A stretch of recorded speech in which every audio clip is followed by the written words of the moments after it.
আসসালামু আলাইকুম। ওয়ালাইকুম আসসালাম রহমতুল্লাহি ওয়া বারাকাতুহু।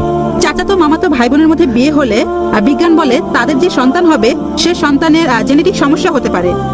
বোন প্রশ্ন করলেন যে চাচাতো মামাতো ভাই বোনের বিয়ে এতে করে জেনেটিক সমস্যা হতে পারে। আপনি এখানে রক্তের সম্পর্কের বিয়ের কথা বলছেন। এই ধরনের সম্পর্কে আমরা দেখি যে চাচাতো মামাতো ভাই বোনের মধ্যে বিয়ে হয়।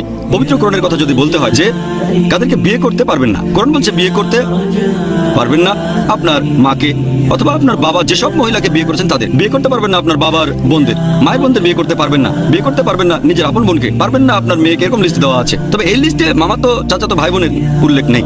তাহলে কোরআনের এই আয়াতের ভিত্তিতে যাদের বিয়ে করা নিষিদ্ধ তাদের মধ্যে মামাতো চাচাতো ফুফাতো খালাতো ভাই বোনের উল্লেখ নেই। তবে আপন ভাই বোন কোরআন নিষিদ্ধ করেছে।